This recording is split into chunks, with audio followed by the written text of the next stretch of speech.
la primera fila estaba vacía por ahí.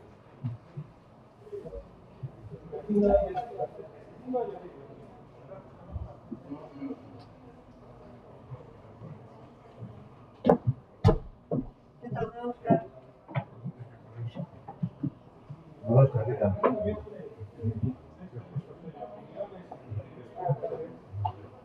Hoy te lo quiero, no te acuerdas. Ahí vamos. Genio. Buenas. Creo que me conservo. Te lo abrigo.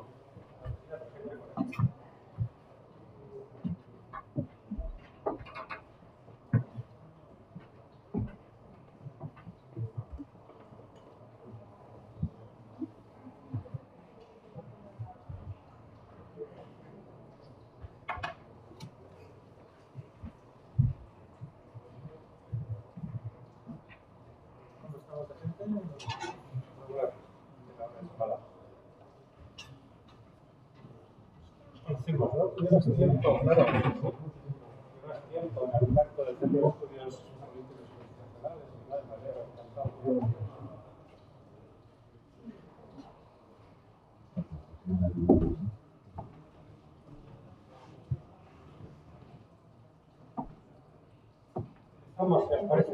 A ver, 10 años.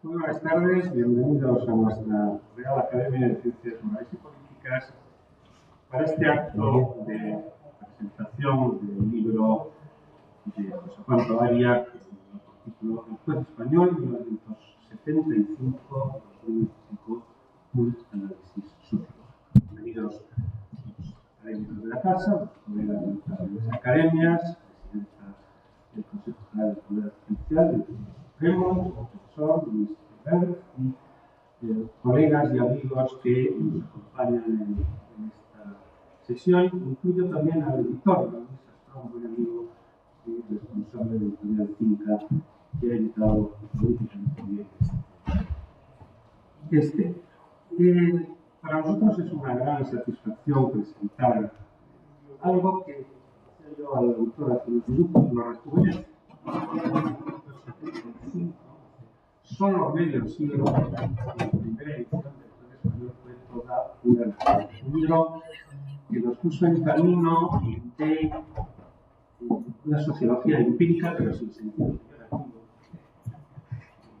El autor entiende el guiño del derecho, porque antes la sociología jurídica era filosofía social, ¿no? Y en esta casa, desde luego, se impartió con mucha calidad, con mucho carácter, Costa, Posada y tantos otros.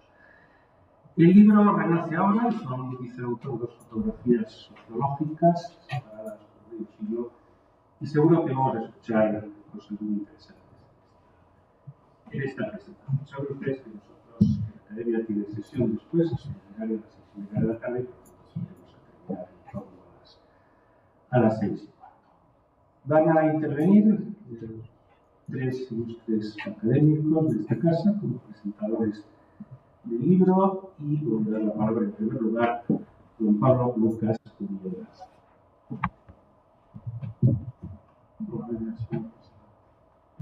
La publicación de este libro un análisis sociológico es una buena noticia. Me siento muy honrado de participar en su presentación en esta Real Academia de Ciencias Morales. Responde a preguntas muy importantes. ¿Cómo eran los jueces españoles en 1975? Y sobre todo, ¿cómo son?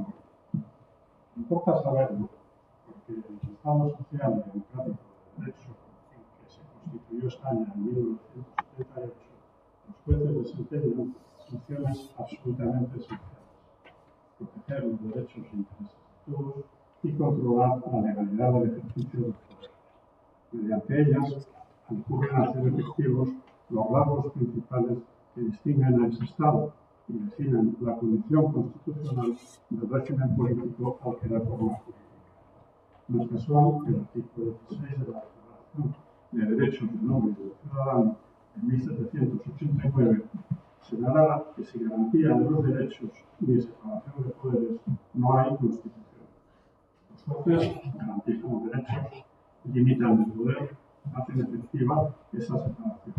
Son, pues, una pieza fundamental de la propia idea constitucional. Este es un libro, por otra parte, oportuno, porque se está tramitando en estos días en el Congreso de los Diputados una iniciativa legislativa que mira a modificar la forma de seleccionar nuestros jueces a partir de unas determinadas premisas, precisamente de cómo son en la actualidad. Pues bien, este libro nos muestra cómo son, nos muestra la realidad. Es un libro riguroso, no descansa en suposiciones ni en prejuicios, sino en datos. Es un libro de un autor reconocido, con prestigio indiscutible, experto en la materia, pues se ha dedicado a ella desde sus pasos iniciales, hace ya muchos años, hasta hoy, sin abandonarlo. José Jorge Arias es el autor de referencia, entre otras, en la que podemos llamar sociología judicial. Es un libro muy bien escrito y, aunque breve, denso. Sabe encuadrar el retrato del juez español en las circunstancias de España en los años 70 del pasado siglo y en las de hoy, expuestas con solvencia suma. Es además un libro ameno, con anécdotas negativas, como la que se refiere a la invitación que le hizo uno de los jueces a los que entrevistó la primera vez en una pequeña localidad castellana, según dice, para que durmiera con la puerta abierta, eso sí, en los calabozos de su juzgado que se acababa de reformar, para ayudarle así a afrontar los gastos de su primera investigación. Nos explica el profesor Toaria que hoy los jueces españoles suscitan una mezcla de confianza y recelo. Confianza porque se les reconoce legitimidad de origen y de ejercicio. Se percibe que aseguran el cumplimiento de la ley y se aprecia su autoridad, no su poder. Recelo por la lentitud con que se pronuncian, aunque se sabe que no son los responsables de los retrasos. Merecen los jueces, diciéndonos el autor, un juicio favorable de la sociedad, pues se les tiene por honrados y competentes. Se les ve como guardianes de la democracia e independientes, autoimpresionados. Por otra parte, destaca el profesor Tuaria que la carrera judicial es internamente plural y que en ella se dan las mismas orientaciones ideológicas que en la sociedad. No hay una casta judicial, subraya. Los jueces, la carrera judicial sigue diciendo, son como la sociedad española, incluso en la edad. La media es de 52,3 años frente a los 47,8 años de media en la sociedad. En fin, constata que nuestra carrera judicial es parecida a la de otros países y ciertamente, mayoritariamente femenina. Cuenta con el 56,3% de mujeres, si bien precisa que entre los mayores de 60 años solo llegan las mujeres al 39%. Sobre el contexto en el que marca a los jueces, debo precisar que la Constitución no ha traído un autogobierno judicial. Al margen de cuál sea la posición que se mantenga sobre la forma de designar a los 12 vocales del Consejo General del Poder Judicial, que deben ser jueces en activo, lo cierto es que el Consejo ni representa la carrera judicial ni es expresión de autogobierno. Es solamente, ni más ni menos, el órgano de gobierno del Poder Judicial. Pero lo importante, y así lo destaca el libro, es que la disputa existente al respecto y la pugna partidista en torno a la formación del Consejo no contaminan la opinión que de los jueces tienen los españoles, como reflejan los rasgos con los que se les distingue, en especial su independencia y su sometimiento a la ley. Prevalecen, subraya el profesor Tuaria, en la consideración social de los jueces, la serenidad que se les reconoce y la confianza que en ellos se deposita. En este punto veo concordancia con la apreciación que Jonathan Suchon, profesor, abogado de prestigio y antiguo miembro del Tribunal Supremo, en su libro Trials of the State, ha hecho de los jueces a partir de su propia experiencia en Inglaterra. Apreciación con la que explica la tendencia del legislador a atribuirles la intervención en cada vez más ámbitos. Los jueces, dice Sumption, son en general personas inteligentes, reflexivas y ordenadas. Son intelectualmente honestos y están acostumbrados a pensar seriamente sobre problemas que no tienen fácil respuesta. En contra del cliché familiar, sigue diciendo, poseen un buen conocimiento del mundo en el que viven. Y como todo el procedimiento judicial está animado por una combinación de razonamiento abstracto, observación social y juicios de valor éticos, para mucha gente introduce una mayor moralidad en el proceso de decisión política. Las notas de serenidad y prudencia, que según el estudio del profesor Tuaria caracterizan la imagen de nuestros jueces, que nuestros jueces proyectan en la sociedad, no me parecen separables de la manera en que se les selecciona y se les forma, por lo que no parece aconsejable alterarla, aunque siempre que con mejoras. Y esos rasgos, junto a las garantías que ofrece la Constitución, explican que pese a las dificultades presentes, las originadas por las fracturas aún no superadas que causó la crisis económica, las que traen consigo las actuales formas de comunicación social y las derivadas de las tensiones fruto de una confrontación política polarizada, el libro termina, a pesar de ello, con un vaticinio optimista sobre la posición de los jueces y su valoración social. No impiden ni siquiera las acusaciones de Lofer, que caracteriza al autor como frontal y agresiva descalificación de la actividad judicial a la que se atribuye de manera torticera cuando sus investigaciones o decisiones resultan incómodas o negativas, un directo y sectario ánimo belicoso. En efecto, afirma el autor, la justicia saldrá indemne y aún fortalecida por su arraigado y compartido sentido de la dignidad corporativa. Y dice al respecto, no es fácil amedrentarla, no es corrompible, no es vengativa, no entra en polémicas, sabe guardar silencio y cree en la dignidad y en el honor. No puede así resultar extraño que, según revelan de forma continuada todos los datos de opinión disponibles, la justicia cuente hoy con un respaldo y apoyo social sistemáticamente superior al máximo que en algún momento en todos estos últimos años haya logrado merecer cualquier otra personalidad o cargo de la vida pública nacional, con una única y significativa excepción, la de nuestra figura constitucional máxima, en cuyo nombre, por cierto, los tribunales encabezan cotidianamente el texto de sus resoluciones. Una forma excelente de terminar su libro que, aceptando la tacha de parcial, no puedo sino compartir.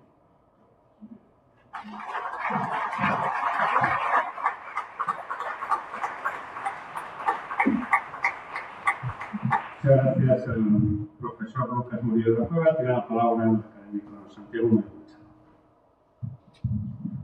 Muchas gracias, presidente. Yo participo con mucha alegría en esta presentación, con mucho orgullo, muy buen honrado.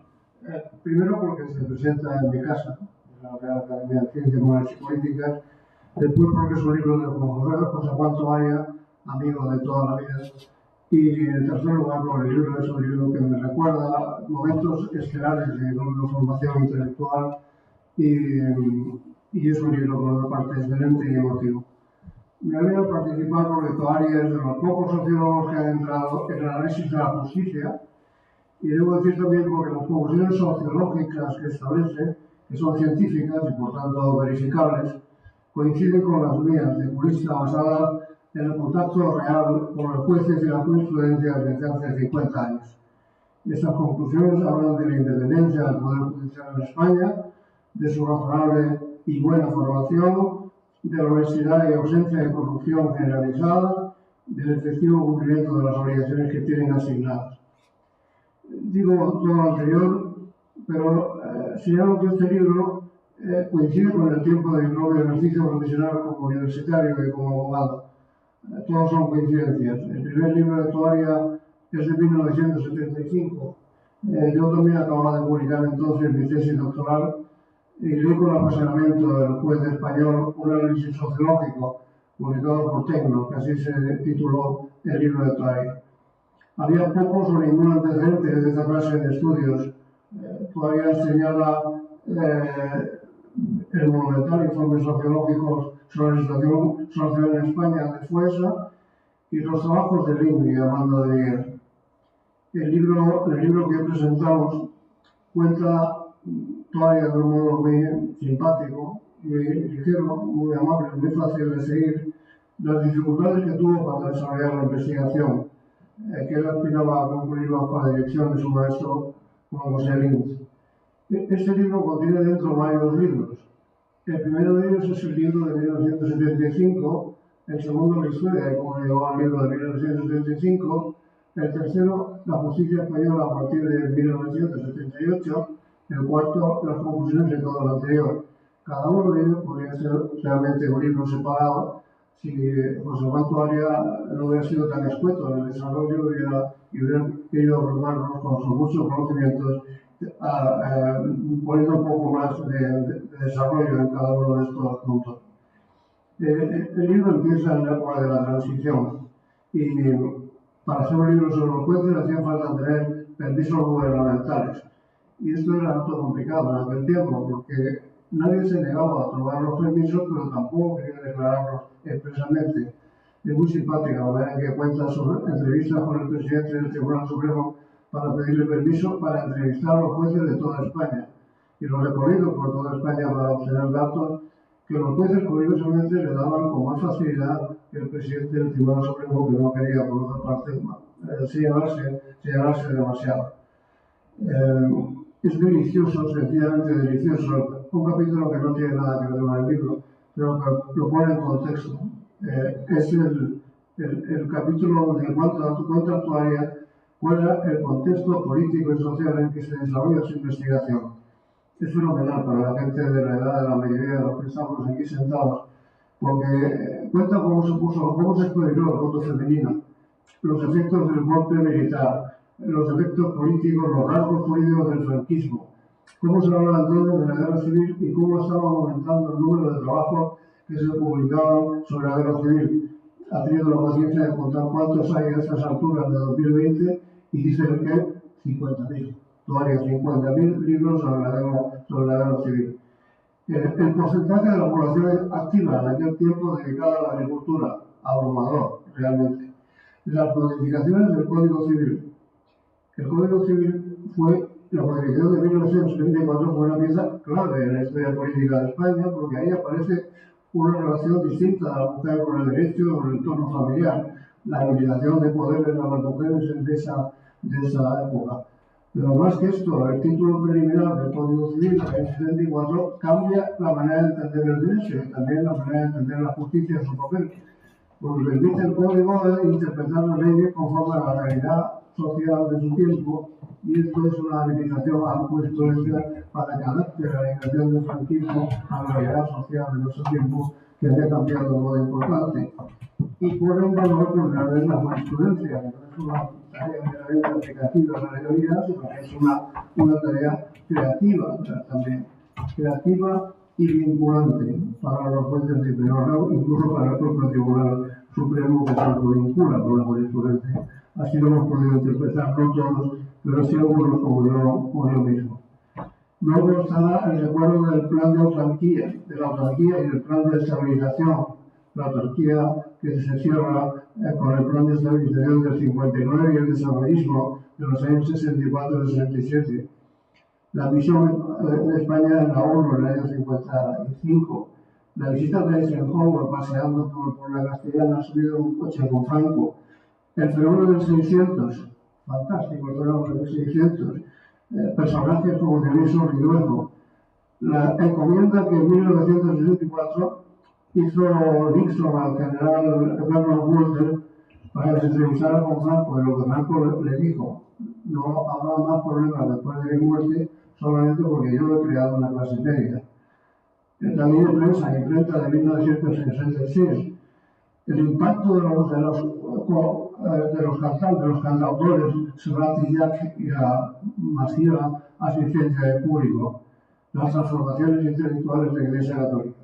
Por citar algunas de las cosas que aparecen muy bien contadas, apresuradamente contadas, convenciosamente contadas en este capítulo que marca el ambiente en el que empieza a cambiar la justicia después de la muerte de Franco. El capítulo del libro dedicado a la Administración de Justicia y su imagen en la actualidad es un capítulo que expresa realmente lo que la justicia es. Esa justicia que coincide sociológicamente con lo que los expertos en justicia, en derecho, hemos visto en la práctica real. Va por delante en su libro la caracterización de la justicia en la Constitución. Subraya que emana del pueblo, que resuelve en nombre del rey, que es hay unidad de la justicia y no especialidades judiciales por sectores o por materia, que los jueces son profesionales, se forman de un modo absolutamente profesional, que se ha abierto el juicio del jurado, que explica la estructura general del sistema judicial español y se entretiene, claro, como en los problemas del Consejo General del Poder Judicial y la designación de los vocales, que ha sido provisionalmente resuelto, pero que sigue estando de nuevo sobre la mesa porque hay dos alternativas que no parecen compatibles para la necesaria formulación de una regulación definitiva sobre el Consejo del Poder Judicial. Me interesa mucho realmente la parte de la imagen social de la justicia, que es lo que mejor maneja. Es fácil coincidir para los que vivimos en ese mundo en las afirmaciones de los ciudadanos de que la justicia es íntegra, es honesta, es impermeable al soborno, es profesional, está bien preparada, los jueces son independientes, y la independencia nos consta al pluralismo y hay una tendencia masiva, señora presidenta del Tribunal Supremo, a la feminización. Es la primera presidenta de la historia. Termina, como ya he destacado, con un epílogo que se llama el uso alternativo del derecho al lawfare.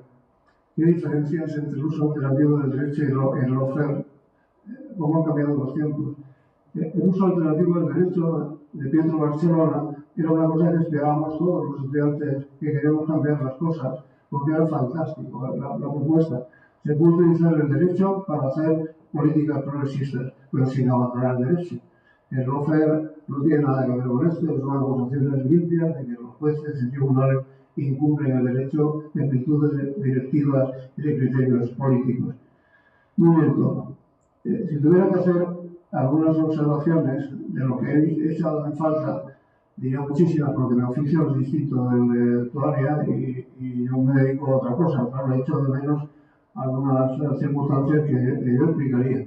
Esto es igual que cuando analizamos tesis doctorales en los tribunales. Falta no sé qué, falta no sé cuánto. El doctorado siempre dice que la tesis la he hecho yo, esto no me parece que debo decir. Bueno, lo que creo que esto de menos es que el cambio no se ha producido de un modo mágico. Ha habido un cambio realmente del sistema judicial después de la Constitución, pero no se ha producido por un toque de una varita mágica ni por un chasquido de dedos. Ha costado mucho hacerlo.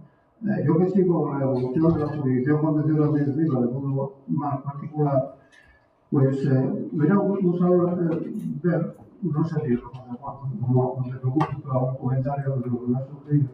Me gustaría ver cómo se ha llegado al control efectivo de las decisiones de la administración pública por la jurisdicción contenciosa administrativa. Esto no ha sido flor de un día, esto no ha sido en virtud de la Constitución, sino en virtud de un trabajo portentoso que ha desarrollado el Tribunal Supremo especialmente, Susana Tercera, y de un trabajo que luego ha avalado la legislación a partir de la ley de la Constitución Constitucional de 1998, también un texto inacabado, porque la jurisprudencia ha añadido mucho más valor a lo que ese libro pone. El principio que está en la Constitución del sometimiento pleno de la Administración a la ley del derecho requería un cuerpo de jueces que lo activaran. Y ese cuerpo lo hemos tenido. Hoy existe un control efectivo y real de la administración pública, de cualquier decisión de la administración pública. Ha habido que superar muchas cosas muy vetustas y arraigadas, como la doctrina de los actos políticos, el control de la discrecionalidad, tantas cosas. Me gustaría también ver lo que ha costado la conservación judicial de algunas libertades. Tampoco las libertades de la Constitución se han aplicado así sin más. Ha hecho falta un trabajo jurisprudencial muy importante. Un solo ejemplo. La libertad de información establecida en la Constitución no amparó desde el principio una libertad tal y como la tenemos ahora establecida y consagrada. La libertad de expresión, cuando se dirigía para criticar a un político, estaba penalizada en el Código Civil, el Código Penal con más fuerza cuando se trataba de una infamación dirigida, una difamación dirigida a un particular. Luego eso ha cambiado radicalmente a partir de una sentencia del Tribunal Constitucional, pero muy recogida muy claramente en la jurisprudencia de las salas primera y tercera del Tribunal Supremo, para establecer la distinción entre hechos y opiniones, entre información y comunicación, entre persona pública o persona privada, hecho público, hecho privado. Este tipo de distinciones han sido trabajo de la jurisprudencia también y afectan de modo pleno a la aplicación de las libertades. Quiero decir con todo esto que no ha sido algo automático, sino que ha requerido un trabajo jurisprudencial muy importante. No está en el libro de Toaria, pero hubiera sido también, pero lo estaría seguramente si le hubiera llevado a un jurista, que ha sido muy importante la integración en el orden jurisdiccional europeo, en la aportación de la jurisprudencia del Tribunal de Justicia de la Unión Europea y del Tribunal Europeo de Derechos Humanos, aplicando cada uno al régimen de libertades en su entorno, pues ha cambiado realmente el panorama global de Europa y desde luego el panorama en España. Enhorabuena, muy cordial, cómprense el libro, que es un libro fantástico, realmente muy digno de ser leído. Gracias.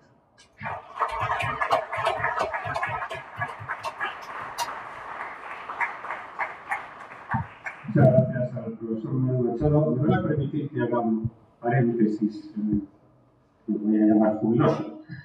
Aunque no lo ven ustedes, nos acompaña en la sala conjunta el académico don Miguel Herrero de Miñón.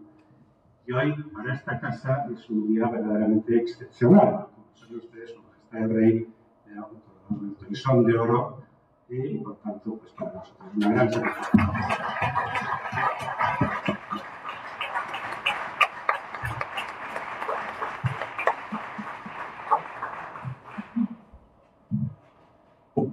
Cerramos el debate paréntesis y continuamos el acto de presentación con la introducción del académico don Emilio Lamo de Espinosa.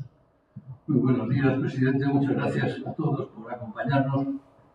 Yo pensaba que iba a intervenir el primero y por eso mi intención es presentar al autor y voy a hacerlo que sea el último. Y tengo que comenzar con un disclaimer, porque tengo el honor de conocer al profesor José Juan Toaria desde hace, no sé, quizás medio siglo. Y además me aprecio de ser su amigo.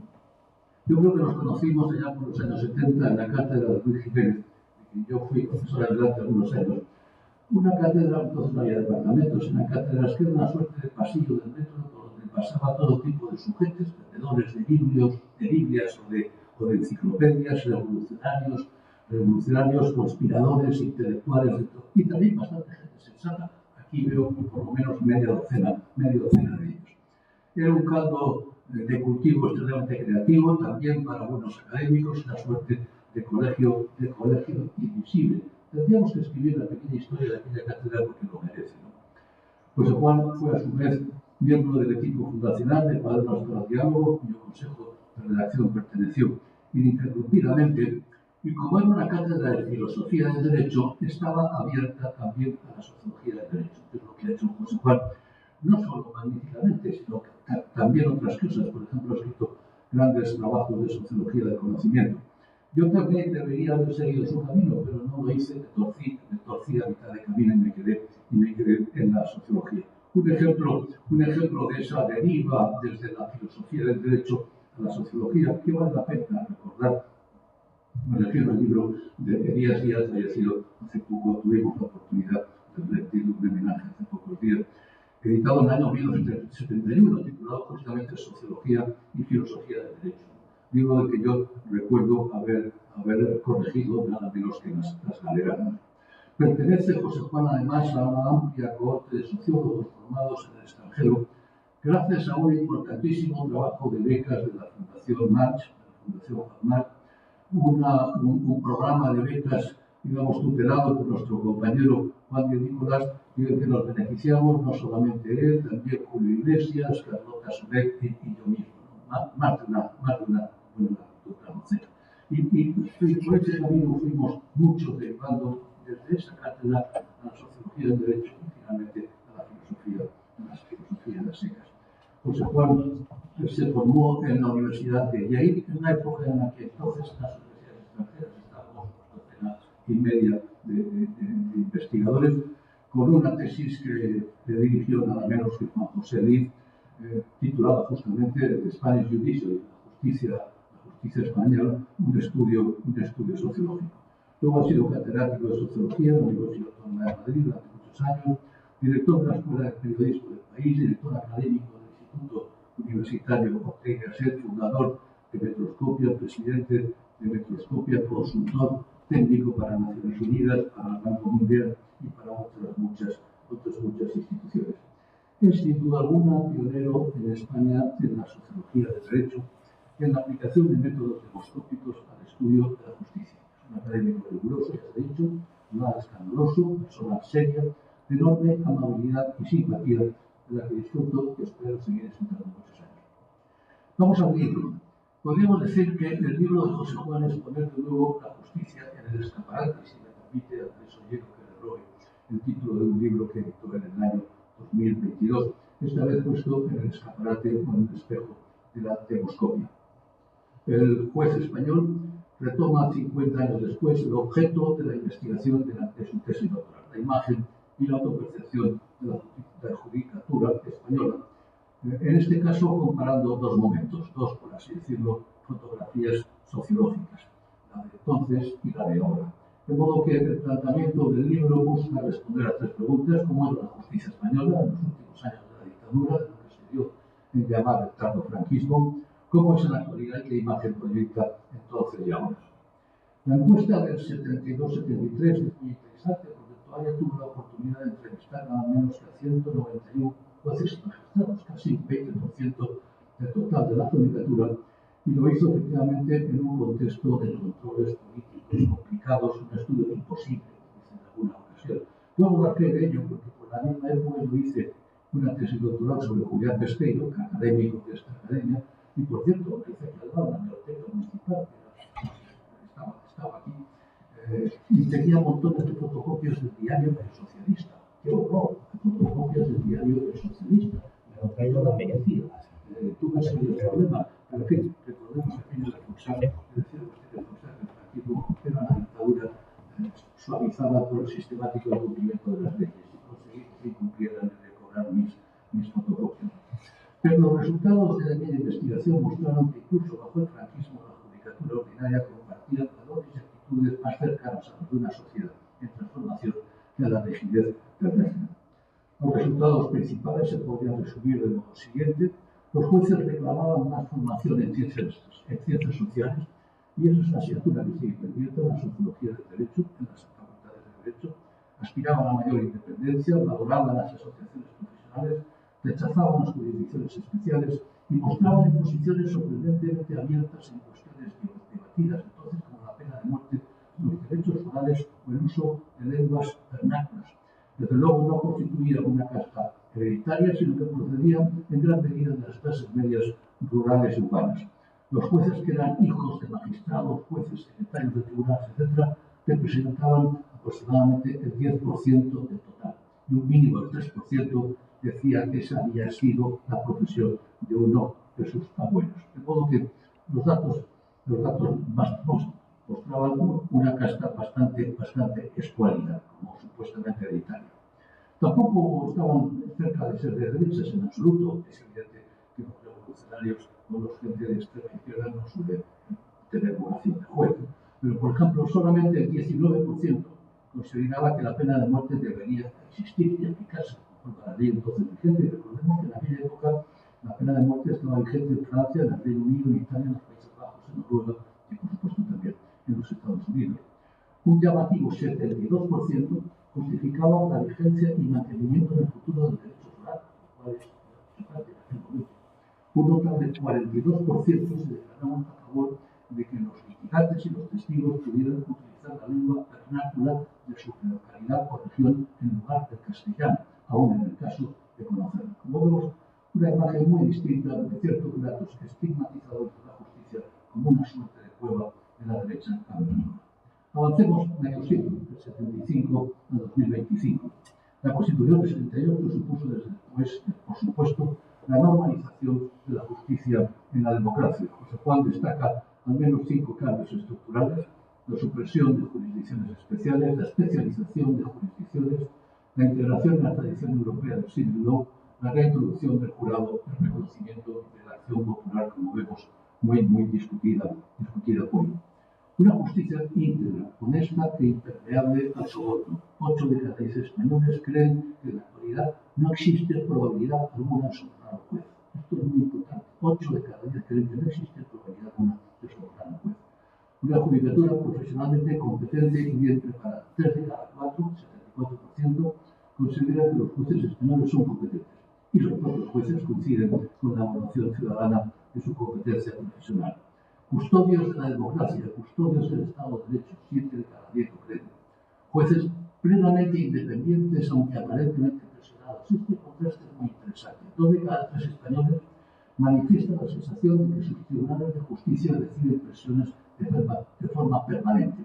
Sin embargo, la práctica totalidad de quienes componen la judicatura, el 90%, declaran no haber sido nunca objeto de presión o sugerencia alguna sobre cómo conducir un caso.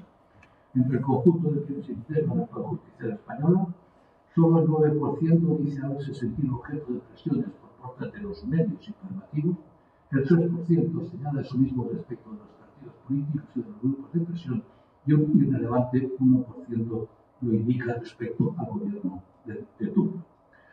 Finalmente, una justicia internamente plural. De nuevo, la casta judicial no pasa a ser un estigma anticuado. Solo una mínima fracción de los nuevos jueces, en torno al 7% promedio, procede de ámbitos familiares directamente relacionados con el mundo judicial. La supuesta endogamia del Poder Judicial no existe por ningún sitio. Sí son conservadores, pero no más que lo es la sociedad en su conjunto. Y finalmente, ya se ha destacado, pero creo que merece la pena, la poderosísima feminización de la justicia en España, como está ocurriendo con otras profesiones, sanidad y algunas otras. El 56% de los actuales jueces son mujeres, pero entre los que acaban de ingresar en la escuela judicial, nada menos que el 70% lo son. Por lo tanto, dentro de 15 o 20 años, la inmensa mayoría de los jueces y magistrados serán mujeres. Y por vez primera, efectivamente, tenemos en nuestra historia una mujer al frente del Tribunal Supremo y del Consejo General del Poder Judicial. El prestigio social de la justicia oscila. La ciudadanía confía en los jueces individuales, pero percibe negativamente la justicia. Esto es importante. ¿Por qué la percibe negativamente? Pues por razones que tienen una larguísima tradición, y podemos irnos a los clásicos, a Quevedo y otros, y encontraríamos referencias. Primero, por la lentitud. Pleitos tengas y lugares. La lentitud enorme de la justicia. Segundo, por la complejidad procesal. Había falta una lógica, como nos ha advertido el compañero Santiago Muñoz Machado. Y finalmente, por la dependencia percibida respecto de poderes políticos. Dicho de otro modo, aquí hay que preguntarse quién practica el lawfare. ¿Lo practican los jueces o algunos políticos? Cuando los políticos hablan de fascismo de toga y uniforme, la respuesta es bastante clara acerca de quién practica el lawfare. Termino ya. El valor principal de este libro, yo creo que reside en su carácter de un testimonio longitudinal. Pocas instituciones en España han sido analizadas con el rigor, la continuidad y la perspectiva sociológica con la que Actuaria lo ha hecho. La comparación entre 75 y el 25 permite constatar que la judicatura española, pese a los cambios estructurales y sociales, mantiene tensiones persistentes entre independencia y politización, confianza individual y desconfianza institucional. Yo iba a terminar leyendo un párrafo, pero me lo ha pisado Pablo Lucas, ese párrafo final, pero voy a repetirlo, voy a retirarlo en alguna palabra. La fortaleza de la justicia, dice José Juan, reside en algo siempre latente y que solo ocasionalmente le aflora de forma explícita, su arraigado y compartido sentido de la dignidad corporativa. No es fácil amedrentarla, no es corrompible, no es negativa, no entra en polémica, sabe guardar silencio y cree en la dignidad y en el honor. La justicia cuenta hoy con un respaldo y apoyo social sistemáticamente superior al máximo que tienen los partidos políticos y los políticos. Tiene todo lo que muchas gracias, Juan.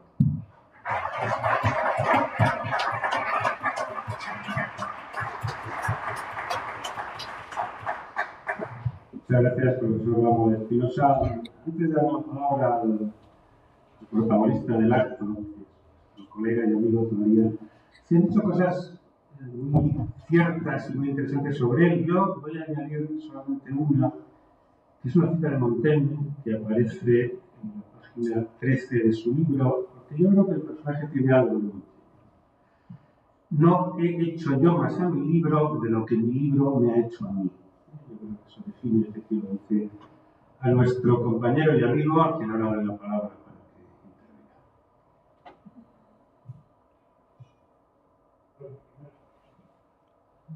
intervenga. Mis primeras palabras, presidente, tienen que ser obviamente de agradecimiento a ti, a la academia, a sus integrantes que nos acoge hoy, a los tres queridos amigos que han aceptado presentar el texto, a la presidenta del Tribunal Supremo que me honra y nos honra con su presencia, y a todos los demás que habéis tenido la generosidad, la paciencia y el atrevimiento de venir a escuchar lo que podríamos decir a amigos de toda la vida preferidos sobre un libro pequeñito como este. Sin duda todos conocen una famosa frase, una excusa que dio Pascal en una de sus cartas provinciales, la 16ª, y que dice así: si esta carta es tan larga, es porque han tenido tiempo de hacerla. Bueno, yo, en mi caso, la justificación que puedo dar para un libro tan expuesto como este es justamente la contraria. Dice, he podido hacer voluntariamente un libro tan conciso, porque he tenido medio siglo para elaborarlo. Benigno ha captado, creo que muy agudamente, la frase que vemos al Montaigne y que entiendo que es un poco lo que sentía al escribir. No he hecho ver tanto este libro como leer este libro me ha hecho 50 años con otras cosas, pero básicamente yo contigo ha sido este libro. ¿Por qué? Una cosa que me han preguntado entre los periodistas es ¿cuántos familiares jueces tengo? Tengo amigos ahora, pero a consecuencia del libro, no como causa del libro.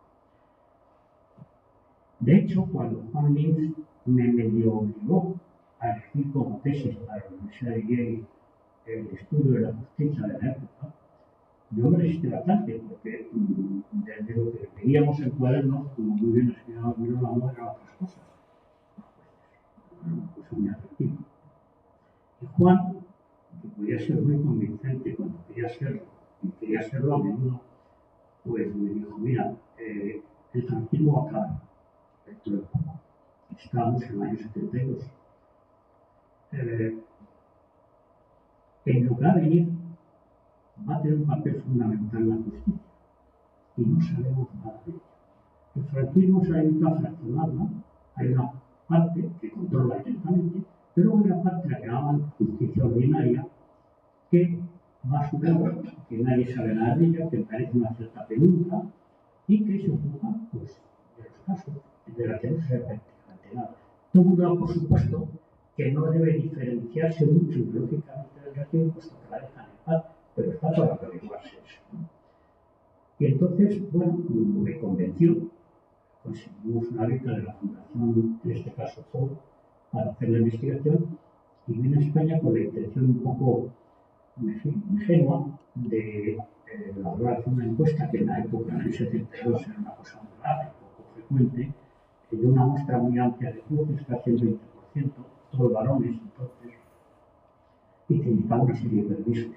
Bueno, me he permitido un poco ya con la edad no se permite cosas, contar anécdotas de las cosas que tuve que hacer, decir y oír con las distintas personas que tuve que contactar para que toleraran y bueno, hacían cerrar los ojos, pero que si pasaba algo que era culpa mía, no pasó nunca nada porque los 200, casi 200 jueces que entrevisté, fueron todos, el rango que tuvieran en la jerarquía judicial que era irrelevante, fueron absolutamente acogedores, incluyendo el año también contado que no hubiera jueces, pero es cierto que el caso estaba impecable, pero preferí una pensión.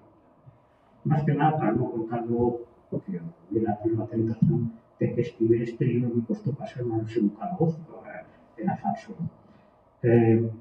Lo que explica, lo que descubrí en aquel libro es algo que me interesó muchísimo y que ha mantenido mi interés por un hilo continuo en todo este tiempo. Y es algo que parece una banalidad, o que hemos dejado que se convierta en una casi banalidad, pero que no lo es.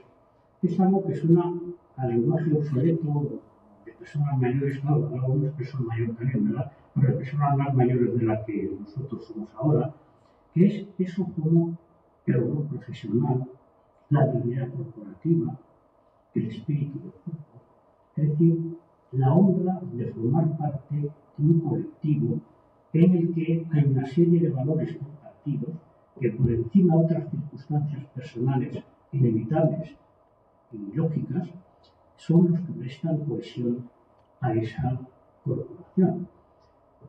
Descubrí que en la judicatura, y por cierto, poco después también, como tuve otro estudio, un poco más tarde, de la Fiscalía, el factor vocacional era un factor decisivo.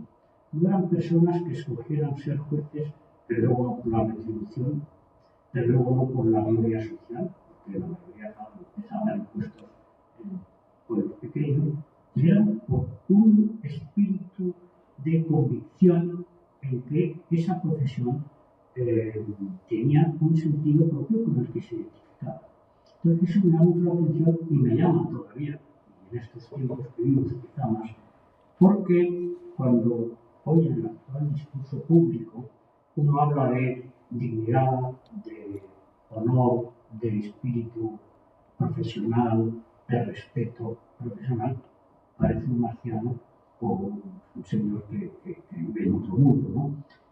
Pero estos han sido valores que yo he podido detectando a lo largo de los 50 años, que ha sido la permanente oculta columna vertebral de la judicatura, también de la Fiscalía. Hay un mito, que es que, ya saben que periódicamente la oposición para ingresar a la judicatura es la misma, ahora también, que la Fiscalía, en algún tiempo no. Y por lo tanto la idea era que la vocación era la misma y que se escogía en función de que los que sacaban el mejor número, como podían escoger el destino primero, escogiese fiscales porque solían ser capitales de provincia, mientras que los jueces se iban a meter para poblaciones más pequeñas. No es cierto. Estadísticamente, comprobado, los que escogen fiscalía no siempre son los que los números, lo hacen por vocación, porque en aquel estudio que promoví cuando en tiempos en que era fiscal general, primero con el sentido, luego sería Eduardo Verdú, y después de él Constantino Rival, lo que descubrí es que los fiscales escogieron ser fiscales porque creían en la actividad específica de la fiscalía. En España es una rareza, somos una rareza, pues un segundo predominante, donde la instrucción de las causas penales no lo llevan los jueces de instrucción. Manuel Marchena, en un libro muy reciente y muy brillante, explica muy bien esta anomalía a qué se debe. Principita que no lean, no lo voy a resumir ahora, ¿no? Pero sí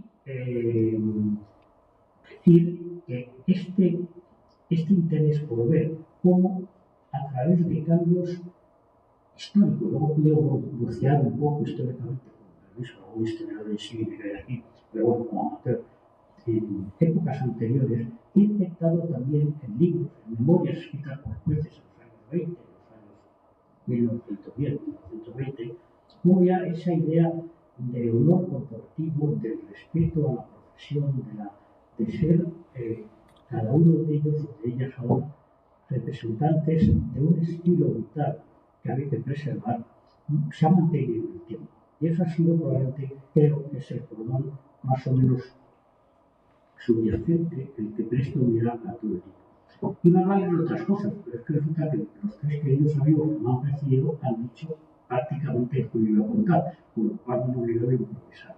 Empezando porque el párrafo último que pensaba es inspirarle tanto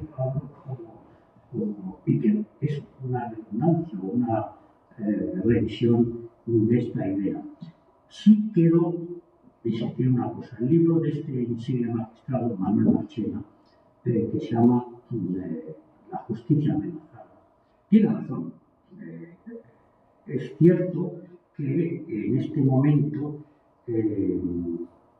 hay voces de alarma razonables porque, una vez más, no es la primera, ni será la última, en que desde ámbitos externos a la justicia se intenta influir sobre ella, de una forma u otra. El azar a veces,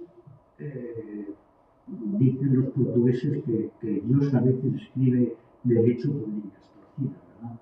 Bueno, de una polémica como ha sido la de la última renovación del Consejo General del Poder Judicial, ha surgido una sorpresa estupenda. Me da un poco apuro decirlo porque está aquí la persona que en este momento la preside, pero tengo que felicitarla públicamente porque ha conseguido en muy poco tiempo darle la vuelta a desconcertar a todo el mundo respecto a lo que es el Consejo General del Poder Judicial. Marchena cuenta cómo históricamente se enteraban los vocales del Poder Judicial quién iba a ser su presidente cuando ya estaban nombrados ellos, porque el portavoz del partido correspondiente decía ser perenganito, siempre perenganito, ahora sí una perenganita, ¿no? Y entonces la sorpresa ha sido que este nuevo consejo ha dado desde el primer momento señales de independencia, coherente con lo que es la carrera, teniendo en cuenta que para ser vocal del Poder Judicial solo 12 tienen que ser jueces, los restantes pueden ser, según dice la Constitución, personas de notable notoriedad, de notable prestigio profesional, ¿no? Entonces, es un órgano que, como insisten todos los expertos, entre otros el último Marchena, no dicta sentencias, no controla las sentencias, simplemente se ocupa de eso que con un punto de cero de humor el Tribunal Constitucional ha llamado la administración de la Administración de Justicia. No hay otra forma probablemente de decirlo.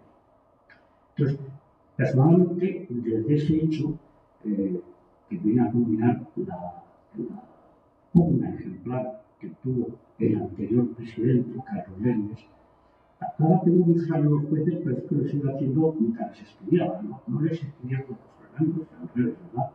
Carlos Lemos fue el que, de alguna manera, preparó el terreno no en la judicatura, sino en los ámbitos que la rodean para lo que ahora creo que tenemos la oportunidad de conseguir.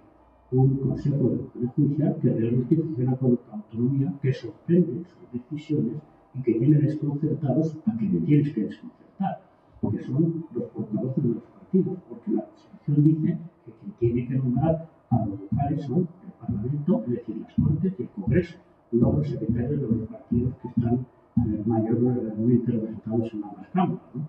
Y esa vuelta a la normalidad es todo un signo de estímulo, de confort frente a otras cosas que inquietan. Y eso me lleva a que la inquietud que Marchena expresa brillantemente y con fundamento, yo quizás porque propendo ser siempre optimista, creo que se compensa con que a veces hay sorpresas realmente llamativas, ¿no? Iba a terminar por el párrafo que han leído dos veces, si lo cuento una vez más, no va a ser de todos, con lo cual paso de ello, es decir, que la justicia en este momento, los datos que hay reales, con los datos reales no digo que los datos que se publican no sean reales, lo que son incompletos. Hay una tradición en nuestra vida periodística de hacer un sondeo con dos preguntas aisladas y más o menos bien formuladas y por eso votar por una historia. Bueno, todos los que nos hemos dedicado, Emilio fue un pionero también en esto, el estudio de opinión, sabemos que la opinión pública es multifacética, es variable, es cambiante, que la única forma de medirla aproximadamente es con seguimientos temáticos en el tiempo, preguntando lo mismo a lo mejor de forma diversa, repitiéndolo en el tiempo para lograr captar, aunque sea con ciertos márgenes de sombra, lo que realmente opina la ciudadanía sobre el tema. Entonces aquí a veces, con dos preguntas rápidas, ¿usted cree que la justicia es independiente? Claro, el ciudadano medio que le preguntan eso, lo que está pensando es, ¿la están presionando? Dice, pues no. Dice, claro, si pregunta otra vez, ¿usted cree que hay presiones sobre la justicia? Lo he resumido, bueno, Pablo y Emilio, lo he dicho los dos. La gente te dice sí. ¿Y tienen éxito? Y te dice no. Vale, pero ya no es lo mismo. Es decir, si te quedas por el primer dato, tienes la impresión de que la gente piensa que la justicia está totalmente condicionada. Si te quedas por el segundo, te das cuenta que hacen oídos sordos, oídos de mercader, como decía Tierno, a las presiones que vienen de fuera. El dato llamativo, que también lo habéis contado ya, es que los propios jueces dicen de ellos, pero sobre todo de sus compañeros, porque la pregunta es, ¿a usted alguna vez, y usted ha visto en su entorno que es ese viejo truco sociológico que permite detectar si yo sí, pero los demás no, o yo no, pero los demás sí? Que eso es muy frecuente en estudios, sobre todo muy complicados, no, yo no, pero los demás no. No, es una numerología, ¿no?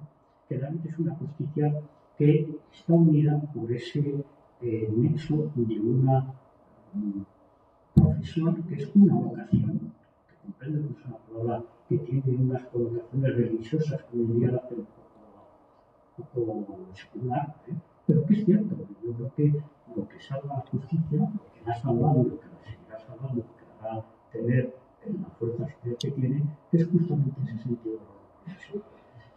Termino aquí porque lo voy a leer por última vez, por tercera vez, el párrafo final que sintetiza el libro, agradeciendo a mis tres queridos amigos del presidente, amigo de toda la vida, por de 50 años. Eso no debería decirlo porque nos hacemos mayores. Y que hace mucho tiempo, ¿no? Y a todos ustedes por su paciencia en venir hoy y agradecerles de verdad que me hayan acompañado en este acto. Muchísimas gracias.